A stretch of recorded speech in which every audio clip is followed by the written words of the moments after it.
জ্বরের ওষুধ খান নাকি আপনারা?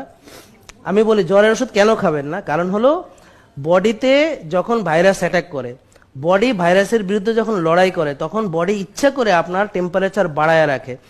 বেশি টেম্পারেচারে ভাইরাস সুবিধা করতে পারে না।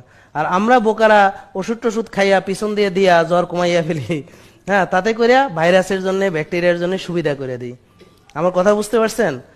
ওই যে একটা যুদ্ধ হয়েছিল না, বদরের যুদ্ধ, তো বৃষ্টি পড়লো মনে আছে?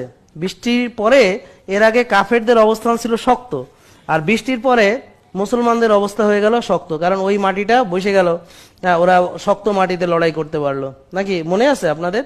তো ঠিক এরকমই আমি যে কথাটা বললাম, যে জ্বর থাকলে শরীরে আপনার বডির ইমিউনিটি ভালো কাজ করে ওই সময়, কারণ ও ইচ্ছা করে টেম্পারেচার বাড়ায় যে এত হাই টেম্পারেচারে ওরা প্রোগ্রেস করতে পারবে না, ওরা সুবিধা করতে পারবে না, হ্যাঁ। আর আপনি এই সময় জ্বরটা কমায় ফেলতেছেন।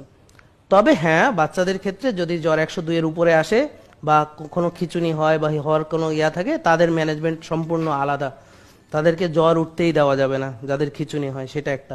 আর একটা হলো যদি জ্বর অনেক বেশি চলে আসে, কাঁপুনি আসে এবং 103 হয়ে যায়, তখন আপনাকে করতে হবে, কিন্তু ওষুধই খেতে হবে না।